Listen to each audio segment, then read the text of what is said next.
New American Standard. There's a reason why now. And verse 5 says, "For the Lord is good. His loving kindness is everlasting, and his faithfulness to all generations." Amen? Yeah. Amen. So let me give you a definition of loyalty. Loyalty, first one we're going to use, a strong feeling of support or allegiance. Mm-hmm. The second one is loyalty is devotion. Come on, sir. And faithfulness to a cause, country, group, or person. Come on now. Synonyms, and I wrote these certain synonyms for a point and a reason. Now I'm going to give you the first one because the first one should strike a chord with everybody. The first one is faithfulness. All right. The second is allegiance, then devotion. Here's another good one: steadfastness, true-heartedness, dedication. How about trustworthiness, dependability, and commitment? Now, the first one was what? Faithfulness. The reason why I chose faithfulness to be the first synonym is because it is, if we all know what the fruit of the Spirit is, one of the fruit of the spirits is what? Faithfulness.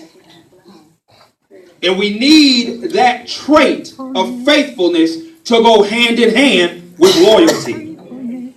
Now, from the natural, king, a male ruler of a country who usually inherits his position and rules for life.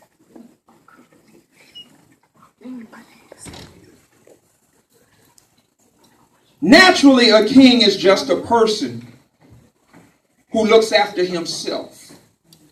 Now, we always thought that a king is always looking over his subjects. But that's not true. Because if he was looking over his subjects, then his subjects wouldn't suffer. There's times when you can go back and look over history or in stories where the people suffer because of his tyrannous rule. And the things that a king does not help his people at all. It's only to further himself. If you look at it, a king is always trying to conquer some kind of land.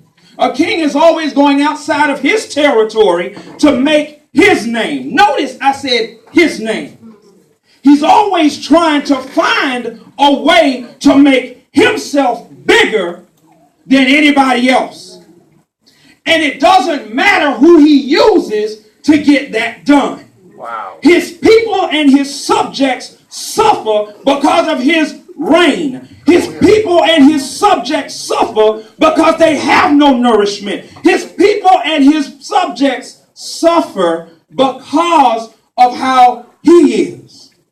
But yet, in all of his splendor and glory, everything is going fine. Yes, sir. Yes, sir. I don't want to have a king in the earth who makes me suffer. I don't want to be privy to some man in the earth who thinks that he's better than me and will cause me to go through pain and agony. Come on, Mike. Because it's his will that I have to follow. I can't see myself or any man, woman, or child being dragged through the mud because this king wants his name placed over anything and everything, over any territory and every territory.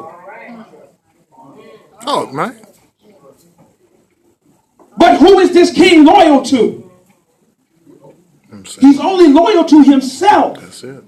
To do the things that he wants to do. But when he forces himself on his people or his subjects, and I want you to understand the word subject.